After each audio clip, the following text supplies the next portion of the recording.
The first thing I wanted to ask you about is your personal journey, because if we'd been sitting here a year ago, people would have thought you were a good party man, a competent minister, but not particularly ideological. The Conservative leadership election is, it's painful, isn't it? Who's interested in it? Are you? I'm not really particularly, apart from the ups and downs of it all. Here we are, we're down to Robert Jenrick and Kemi Badenoch. And Robert Jenrick is an interesting one in that he was a Remainer and then he became very, very right-wing suddenly, overnight, and was suddenly being cruel to children in asylum centres by wanting to paint over murals, and suddenly had this complete conversion from one side, a liberal, to a very right-wing, wanting to throw everyone out of the country and leave the ECHR, which is his signature tune these days. But GB News, who he has been publicly pushing to defend and be a supporter of, unearthed some footage of him in the House of Commons supporting remaining in the European Union, and it certainly seems to have spooked them. And it's interesting in that actually none of us know, do we?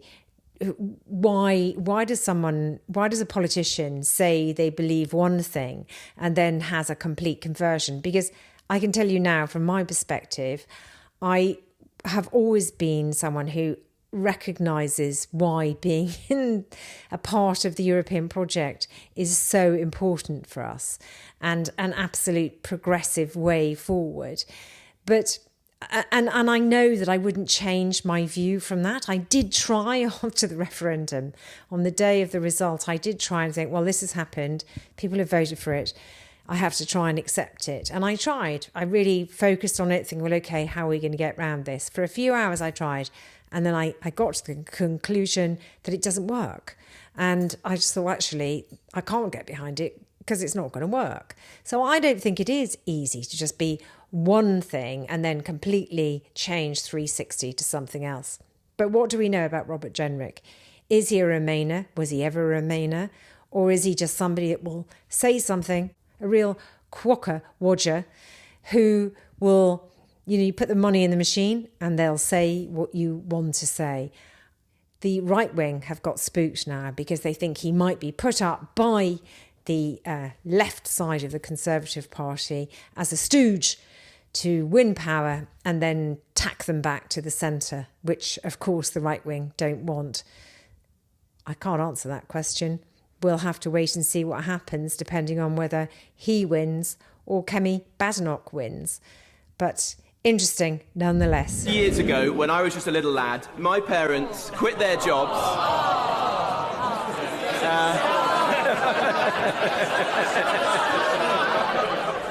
30 years ago, my parents quit their jobs and they founded a small manufacturing business around our kitchen table.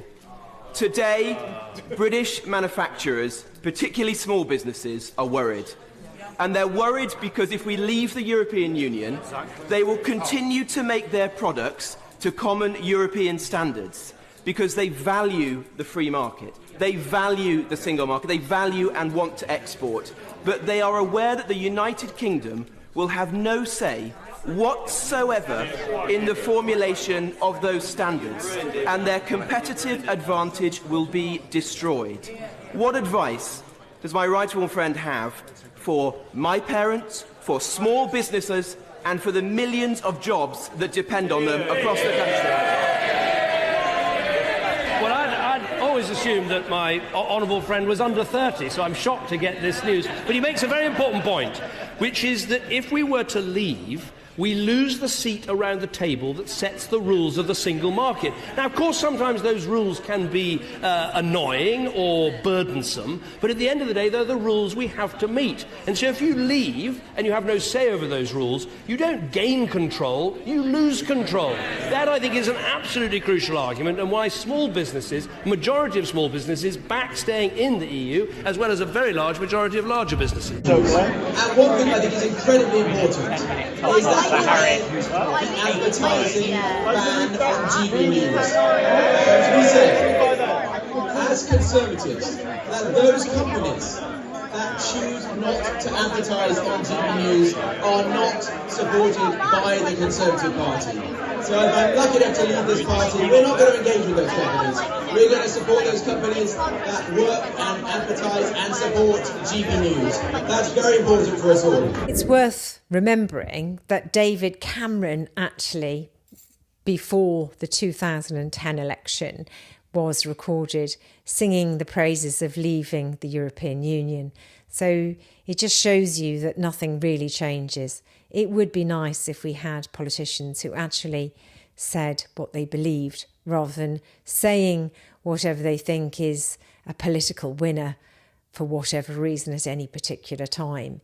It does not help us win support and confidence in the democratic system when we've got politicians who will say whatever they need to say to win support for themselves to get into power. This is not really how democracy should work. All of the major political parties promised a referendum on the European Constitution. Why does this matter? Why do we need a referendum, and why do we need one now? First, why this matters. The European Constitution, now called the Lisbon Treaty, includes a massive transfer of powers from the nation-states of Europe to Brussels. It ends our veto, our right to say no, in about 60 areas. It sets up a permanent president of the European Union, a foreign minister, a diplomatic service. It gives the European Union the right to sign treaties and to pass new treaties, new constitutions, without asking us again, the people of Europe. Why do we need a referendum? Well, I think when our Parliament is giving up powers, is passing powers to someone else, they should ask us first, the people, in a referendum. The first thing I wanted to ask you about is your personal journey, because if we'd been sitting here a year ago, people would have thought you were a good party man, a competent minister, but not particularly ideological. You resigned from the government over the immigration figures last year, and there seems to be a new, and to my view, improved Robert. and there's a great quote that I read you from Keith Joseph, who said, "It was only in April 1974 that I was converted to conservatism. I had thought I was a conservative, but now that I see that I was not one at all." Is this the sort of thing you could say? Well, I think I'll be honest with you. I've been in Parliament for 10 years, and for much of that time, I thought our politics basically worked, and I tried to work within it. And I prided myself on being a good constituency MP, working hard as a minister, trying to get things done. And as Housing Secretary, I worked to get the number of homes being built in our country up to the highest level in 40 years. I tried to slash red tape for small businesses. I created a homelessness programme that was well regarded around the world. But over time, you're right to say, particularly in recent years, I came to view the British state as essentially not working for the British people. I did see that as Community Secretary during the pandemic, where the state was simultaneously overbearing and yet powerless. I saw it as Housing Secretary, where we had a planning system that meant that we couldn't build things like nuclear power stations or roads and railways, even when it was overwhelmingly in the national interest. But it was at the Home Office that my perspective changed the most. And I saw that the most basic duty of the British state to keep us safe and to protect our borders was being failed on a daily basis. And I saw there was a failed economic model of mass migration, where hundreds of thousands of people were coming into our country, placing enormous pressure on housing, public services, community cohesion. It was diminishing public trust. And I took the view over time that the British political system was not only failing, but was fundamentally broken. And that I had been a part of it, I had tried to uphold it, and it was actually contributing to our national decline. And so in a sense there is a parallel to the Britain of the 1970s, although the issues are very different, and to the journey of Keith Joseph and Margaret Thatcher and others around him. I feel now that we need to grip this country and arrest that decline. and to come forward with the serious answers to the serious challenges that our country faces. And part of the problem, it seems to me, is the powerlessness of government. It's not so much a bad civil service, though there are issues with the civil service. It's that civil servants say, Minister, you can't do this because of, and that may be the Equality Act, it may be the Human Rights Act, it may be the Refugee Convention, but there are things that Parliament has agreed to that the civil servants then tell us we can't do. How do you change that? Do you take us out of the ECHR, take us out of the Refugee Convention, repeal the Equality Act, so that you have Parliament and ministers once again making decisions? Yes, I think we have to think deeply about why we failed to deliver. Because the real reason we lost the election was that we didn't deliver for the public on the central issues facing the country and the promises that you and I had stood for on the 2019 election. Immigration was one. So was how do we have a strong economy and strong public services like the NHS. And a part of that was that we were not able, even good ministers who were driven by a desire to change things, were not able to get things done. I think we need to reform the civil service, and you tried hard to reduce the size of it, bring people back to the office, make sure that the good people prosper and the bad managers are weeded out. But it's bigger than that. It's also this framework of laws that were created predominantly in the Blair era, and which when we first entered government in 2010, and I wasn't there at the time, we were too quick to accept as the new status quo. I think we need to use this enforced period in opposition to think very carefully about which of those should remain, which should be changed, and which should be scrapped altogether. And they're all superficially attractive because they speak to laudable goals like the Climate Change Act, the Equalities Act, the Human Rights Act. But together, I don't think they're working in the interest of the British public. And I could envisage some sort of Great Reform Act in which we change this framework and make ministers more powerful, more accountable ultimately to Parliament and the public, and more impactful.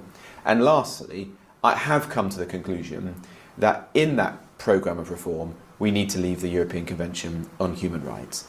I don't think it's reformable. I think that's a comfort blanket that some adopt, but I've spoken to my counterparts, or former counterparts in Europe. This would be a project of years or decades, and it would be akin to David Cameron's attempt to renegotiate our relationship with the EU. It wouldn't succeed, and I don't think the public can wait. The public want us to take back control of our borders, to control and reduce migration, and all the other things, frankly, that the ECHR is now getting into, like net zero. And we've got to be honest with ourselves and the public, persuade them of the case to leave the ECHR, and to do it if we re-enter government in the future. And does that mean leaving the Refugee Convention as well? I don't think that's necessarily required. What I think you would have to do is ensure that having left the ECHR, we then pass legislation, I believe in the sovereignty of Parliament, which is very clear on what our position is on asylum. And as you know, as I argued this at the turn of the year, unfortunately my amendments were not accepted, but I made the argument that my vision is that if you come here illegally, for example on a small boat, you are detained, you are removed immediately, we end the merry-go-round of legal cases that is preventing us from doing that, and you're taken either back home if it's somewhere safe like Albania, and I signed the deal with Albania, or to a safe third country such as Rwanda or whatever we're able to put in place in the years to come. I think we would be able to do that if we were out of the ECHR, and that's what the public expect us to do. Watching. If you haven't subscribed, don't forget to subscribe, and also do comment below. Let me know what you think. Also, if you can, let me know who you think is going to win, because I really don't know. I kind of think it's going to be Kemi Badenoch who's going to win, because all the polling says that the membership, who all selected Liz Truss, and a lot of them still like her, and Boris, favour her. But it'll be interesting to see what happens going forward. We really actually are better off to have a more moderate Conservative party. It is better for democracy to not have parties that have gone to the extremes and hollow out the centre. So I hope that Robert Jenrick is a Remainer and is really a moderate who's pretending to be a right-wing nut job, but time will tell.